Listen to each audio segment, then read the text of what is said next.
तो आज का हमारा टॉपिक है यूनेस्को में शामिल होयसल मंदिर। होयसल वंशों द्वारा कर्नाटक में एक समय राज्य किया गया था। इन्होंने वहां पर अपना साम्राज्य स्थापित किया था कर्नाटक के क्षेत्र में, आज का जो कर्नाटक है। तो इन्होंने वहां पर काफी मंदिर, भव्य मंदिरों का निर्माण करवाया, जिनमें से 3 प्रमुख मंदिर हैं। इसमें एक कर्नाटक का बेलूर मंदिर है जिसे चिन्नाकेशव मंदिर कहते हैं, एक हेलीवेट का होयसलेश्वर मंदिर है और एक सोमनाथपुरम में भी चिन्नाकेशव मंदिर है। इन तीनों को अभी यूनेस्को ने अपने विश्व धरोहर स्थल में शामिल कर लिया गया है। ये 42वें ऐसे स्थल हैं भारत के जो विश्व धरोहर स्थल में शामिल हैं। मैं 42वें कह रहा हूं, इसका मतलब ये है कि भारत में ऐसे 42 और स्थल हैं जो विश्व धरोहर स्थल में शामिल हैं। इनमें से 14 तो आपके ऐसे स्थल हैं जो प्राकृतिक महत्व के स्थल हैं। प्राकृतिक महत्व के स्थल जैसे आपके नेशनल पार्क, जैसे केवलादेव, कंचनजंगा इत्यादि। इसके अलावा बाकी सांस्कृतिक महत्व के स्थल हैं, जैसे मंदिर, किला भारत में जो बनाए गए हैं। इसके अलावा और भी हैं, ये आपको लिस्ट देख करके मोटा मोटा दिमाग में रखना चाहिए कि कौन कौन से ऐसे मंदिर हैं। इनमें मंदिर ज्यादा इंपॉर्टेंट है, ठीक है। तो अभी हाल में होयसल के 3 मंदिर हैं, कर्नाटक के 3 मंदिर हैं जिन्हें होयसल राजवंश द्वारा बनवाया गया था। इन्हें शामिल किया गया है यूनेस्को में। तो यूनेस्को क्या है, इसके बारे में थोड़ा सा समझ लीजिए। 1945 में इसकी स्थापना हुई थी यूनेस्को का। इसका उद्देश्य क्या है? शिक्षा, कला, विज्ञान और संस्कृति में अंतरराष्ट्रीय सहयोग के माध्यम से विश्व शांति और सुरक्षा को बढ़ावा देना। इसमें कुल 194 सदस्य देश हैं। सदस्यों के बीच सहयोग और संवाद की सुविधा प्रदान करता है यूनेस्को। अभी आपने हाल में सुना होगा, सऊदी अरेबिया के रियाद में 45वां यूनेस्को सम्मेलन हुआ था। इस 45वें यूनेस्को सम्मेलन में ही इन मंदिरों को शामिल किया गया है, ठीक है। अब इस सम्मेलन में सदस्यों के बीच सहयोग और संवाद की सुरक्षा प्रदान की जाती है इन्हीं सम्मेलनों के द्वारा। और ऐसे विश्व में जहां कहीं भी महत्वपूर्ण स्थल हैं जो पूरे विश्व के लिए आवश्यक महत्व रखते हैं, ऐसे स्थलों को विश्व धरोहर सूची में शामिल किया जाता है। इसके 5 अन्य प्रमुख कार्य हैं, जैसे कि शिक्षा के क्षेत्र में प्राकृतिक विज्ञान, सामाजिक व मानव विज्ञान, संस्कृति और संचार, सूचना साक्षरता में सुधार, प्रेस की स्वतंत्रता की रक्षा, क्षेत्रीय और सांस्कृतिक इतिहास का संरक्षण और सांस्कृतिक विविधता को बढ़ावा देना। होयसल मंदिरों को इसी क्षेत्रीय और सांस्कृतिक इतिहास के संरक्षण के रूप में इसको मान्यता दी गई है, ठीक है। इसके अभी चीफ हैं आड्रे अजोले और इसका मुख्यालय है पेरिस में। अब बात करते हैं हम मंदिरों की। तो होयसल के मंदिरों की विशेषताएं। पहला मंदिर हमने बात किया था बेलूर में है, चिन्नाकेशव में। पहली बात ध्यान रखिए, सारे मंदिर कर्नाटक में हैं, क्योंकि होयसल राजवंश कर्नाटक, आज के जो आधुनिक कर्नाटक है उसी क्षेत्र में फैला हुआ था। तो बेलूर में चिन्नाकेशव मंदिर है। चिन्ना का नाम होता है खूबसूरत और केशव हमारे भगवान विष्णु को कहते हैं। तो आपको पहली बात ये ध्यान रखना है कि ये किस संप्रदाय से जुड़ जाएगा, तो वैष्णव हो जाएगा, वैष्णव संप्रदाय। ये आपको ध्यान रखना है पहली बात। इसे होयसल राजा विष्णुवर्धन ने 1116 ईस्वी में चोलों पर अपनी विजय के उपलक्ष्य में बनवाया था। बेलूर यार्ची नदी के तट पर स्थित है और होयसल साम्राज्य की राजधानियों में से एक है। अब इस मंदिर की खासियत, कई सारी खासियत है, उसमें जो महत्वपूर्ण खासियत है वो ये है कि ये तारे के आकार का है, यानी कि आप इसको ऊपर से देखेंगे तो आपको एक तारे के शेप में दिखेगा। इसके अलावा इन मंदिरों की दीवारों पर जो चित्र उकेरे गए हैं, आज की टेक्नोलॉजी देख करके लगता है कि ये चित्र बहुत आसानी से उकेरे जा सकते हैं, लेकिन तब आज से 900 से 1000 साल पहले ऐसी कौन सी टेक्नोलॉजी रही होगी, ऐसा कौन सा इनके पास औजार रहा होगा कि इन्होंने इतने छोटे छोटे पतले पतले महीन नक्काशी की है। इसके अलावा आप ये पिलर देख रहे हैं, ये पिलर इन मंदिरों की खास विशेषता है। ये इस पिलर में आप इसे जाकर देखेंगे तो ये चमकता हुआ सा दिखेगा, मतलब इसकी पॉलिशिंग बहुत बेहतरीन तरीके से की गई है। तो ये आपका एक मंदिर हो गया चन्नाकेशव बेलूर में, दूसरा आपका होयसलेश्वर मंदिर जो कि हेलीबीड में है। ये 12वीं सदी का हिंदू मंदिर है जो भगवान शिव को समर्पित है। शिव को समर्पित है तो इसका मतलब ये है कि शैव संप्रदाय से जुड़ गया। तो अगर आपसे कभी तीनों का मिलान करने के लिए कहा जाएगा या 2 दिया जाएगा या 1 दिया जाए, तो आपको ये बात ध्यान रखना है कि ये मंदिर किस संप्रदाय से जुड़ जाते हैं। हालांकि इस मंदिर को आप जाकर के अगर विजिट करेंगे या देखेंगे तो इसमें अन्य देवताओं की मूर्तियां भी हैं, जैसे वैष्णव से संबंधित मूर्ति है, शक्ति परंपरा संबंधित मूर्ति है, जैन धर्म की छवियां भी कहीं कहीं आपको मिल जाती है। लेकिन यह ध्यान रखना है कि इसका जो निर्माण हुआ था वो शिव मंदिर के रूप में ही हुआ था, बाद में इसमें ऐड करते चले गए। ठीक है, होयसल साम्राज्य को या होयसल राजा को अगर हम कहें कि किस मत के अनुयायी थे, तो पहले तो ये वैष्णव थे,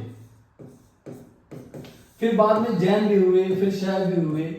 कहने का मतलब ये है कि ये जो होयसल राजवंश था ये हर धर्म को मानता है, इसके यहां हर धर्म के लिए सहिष्णुता है और हर धर्म के लिए जगह है।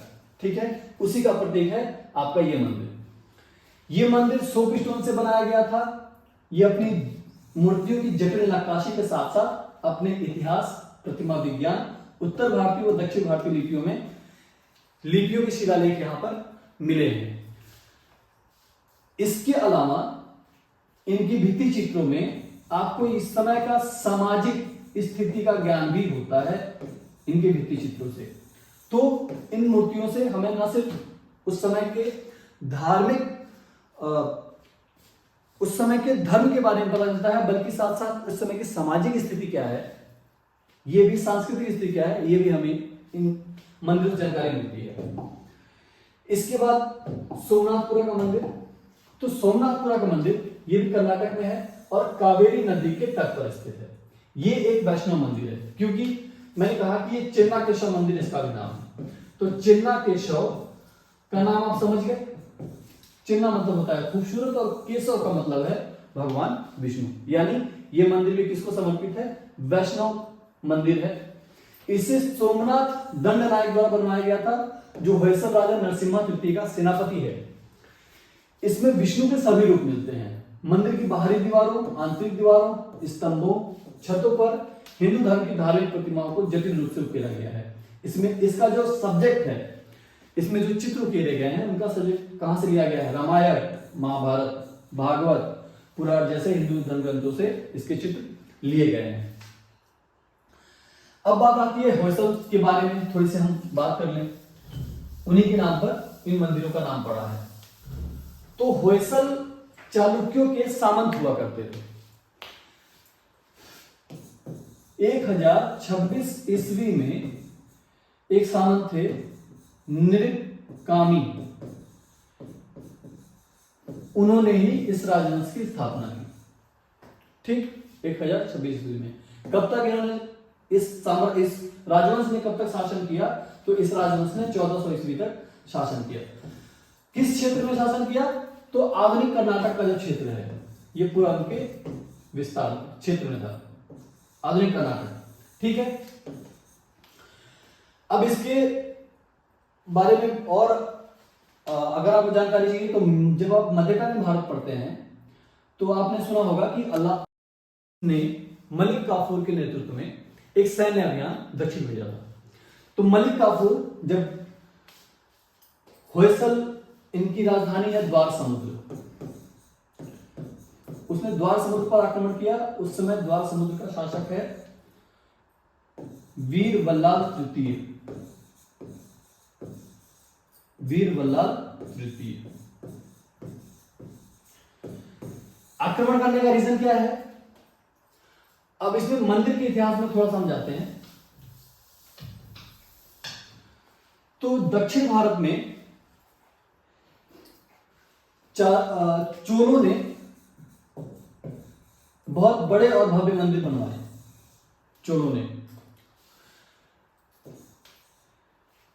इन मंदिरों से हमें इस समय के सामाजिक और आर्थिक जीवन की भी झलक मिलती है। इसमें शिलालेख मिलते हैं और इससे कई भित्ति चित्र मिलते हैं, जिससे हमें उस समय का सामाजिक और आर्थिक और सांस्कृतिक इतिहास के बारे में पता चलता है।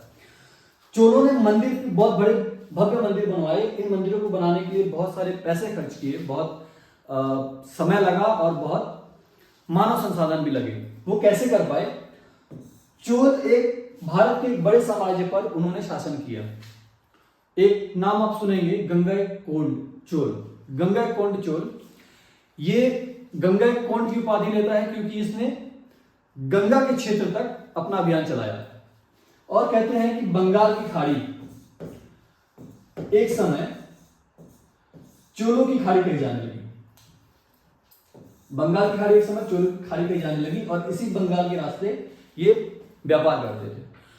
और समुद्री क्षेत्र में इनका साम्राज्य जावा सुमात्रा द्वीप तक फैला हुआ है।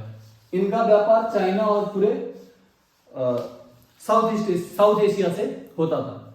तो इस व्यापार के फलस्वरूप इनका आर्थिक उन्नति बहुत ज्यादा तेज हुआ और ज्यादा हुआ, और इन पैसों को इन्होंने मंदिरों में लगाया। तो ये परंपरा वहां पे चल पड़ी। बाद में जो भी चोल हुए, चालुक्य हुए, होयसल हुए, काकतीय हुए और भी जितने राजवंश हुए, इन्होंने बड़ी संख्या में बहुत बड़े मंदिर बनवाए। उन मंदिरों को कई बार कर वसूलने की भी छूट थी। तो यहाँ के मंदिर बहुत ऐसा उस समय सुनने में आता था कि धन संपदा से परिपूर्ण है। तो मलिक काफूर ने भी इन मंदिरों पे यही सोच के हमला किया था कि आप बहुत सारी धन संपदा थी और बहुत सारी धन संपदा उसे मिली भी। इस क्रम में इन मंदिरों को काफी क्षति उठानी पड़ी। मलिक काफूर ने जब आक्रमण किया तो मैंने आपको बताया कौन सा शासन था वहां पे, वीरबल्लाल तृतीय। तो इन मंदिरों से काफी संख्या में उसे धन संपत्ति मिली भी, वो लेके भी गया। और इसके बाद फिर मोहम्मद बिन तुगलक ने भी एक अभियान भेजा इस पर आक्रमण करने के लिए। तो इस तरीके से तमाम आक्रमण होते रहे और ये धीरे धीरे कुछ क्षतिग्रस्त हो गए और कुछ हाथ बचे हुए हैं। जो बचे हुए उन्हें संरक्षण दिया गया है।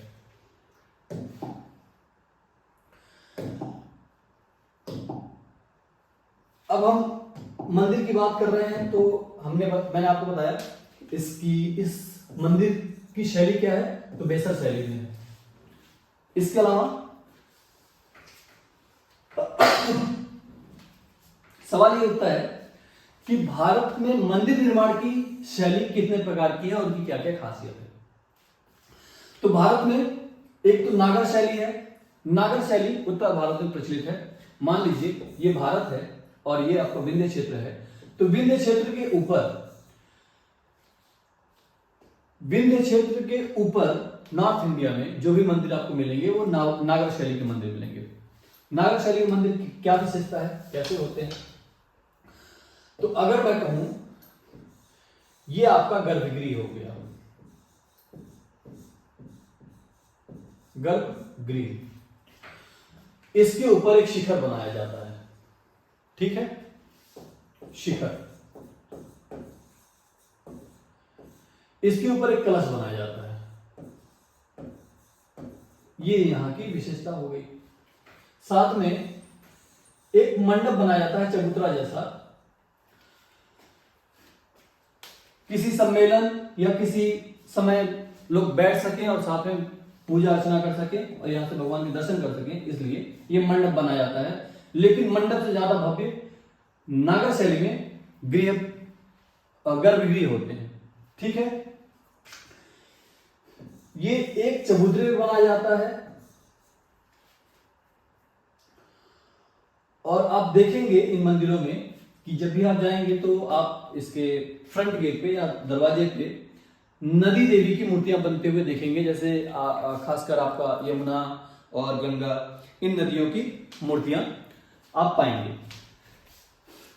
ये एक चबूतरे बना होता है जिसे पीठ कहते हैं। एक और चबूतरा होता है इसमें, इसे जगती कहा जाता है।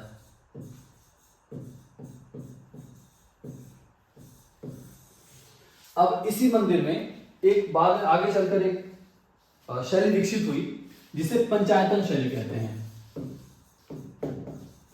पंचायतन शैली। तो पंचायतन शैली में क्या होगा, 5 मंदिरों का समूह होगा। एक बीच का मंदिर, बड़ा भव्य मुख्य देवता का मंदिर।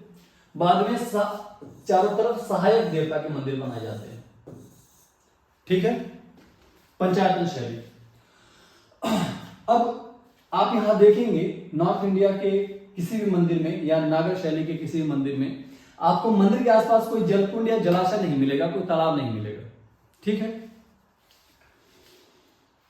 इसका एग्जाम्पल हो गया आपके नागर शैली के मंदिर कंदरिया महादेव मंदिर। कंदरिया महादेव उड़ीसा का सूर्य मंदिर, और इसके अलावा उत्तर भारत में जो भी आपको मंदिर मिलेंगे वो नागर शैली के ही रहेंगे। अब बात आती है द्रविड़ शैली की। वैसे इसकी शुरुआत तो पल्लव काल से मानी जाती है, लेकिन इसका पूर्ण विकास हुआ चोलों के समय में।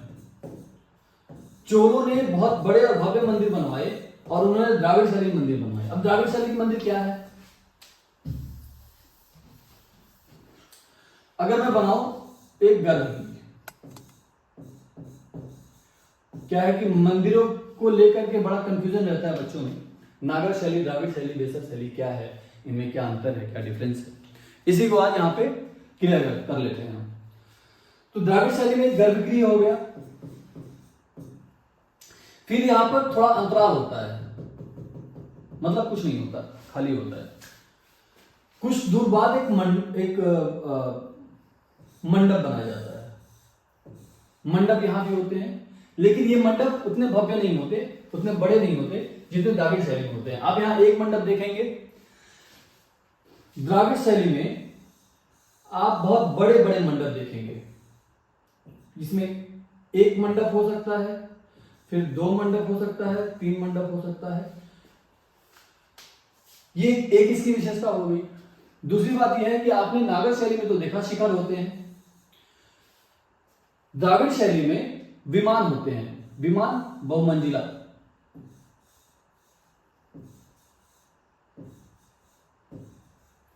ये द्राविड़ शैली हो गया। ये एक रेखीय होते हैं, ये आपको बहुमंजिली इमारत के अंदर दिखेंगे जो ऊपर छोटे होते जाएंगे। मैंने आपको बताया ऊपर कलश होता है, इसके ऊपर स्तूपिका होता है। स्तूपिका याद रखना है, ठीक है।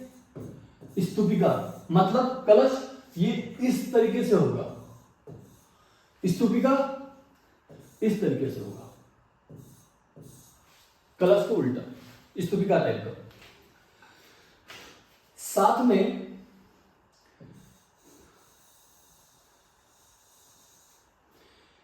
एक तो आपका हो जाता है पीठ, इसमें भी होता है जिसे हम पीठ कह लें। फिर जगती होता है, जगती।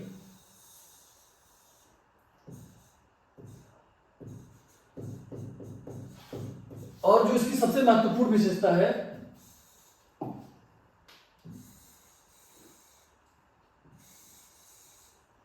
वो इसका गोपुरम। ये आपने सुन रखा होगा, अक्सर बच्चे इसी गोपुरम में कंफ्यूज होते हैं। इसे कहते हैं गोपुरम।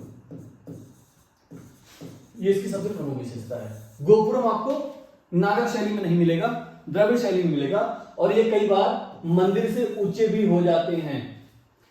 एक तो इसकी भव्यता मंडप में होती है, गोपुरम में होती है। गोपुरम बहुत खूबसूरत और अच्छे बनाए जाते हैं। अब इसी से कल्पना करिए कि यहां पे आपको देवी की मूर्ति मिलेगी, कई बार सर्पों की मूर्ति मिलती है देवी के साथ। यहां पे आपको यक्ष और यक्षिणी की मूर्ति मिलेगी, यक्ष और यक्षिणी, और वो भी रोमांटिक पोज में, ठीक है। एक इसकी ये विशेषता हो गई, ये महत्वपूर्ण विशेषता है, ये आपको याद रखना है। ये इसे नागर शैली से अलग करती है। फिर मंडप इसको नागर शैली से अलग करते हैं, स्तूपिका इसको नागर शैली से अलग करती है। ये इसका शिखर, और इसको भी मैंने क्या बताया, मैंने क्या नाम बताया इसका, इसको शिखर, विमान। ये विमान है, इसको विमान कहते हैं, ठीक है। एक इसमें अन्य विशेषता होती है,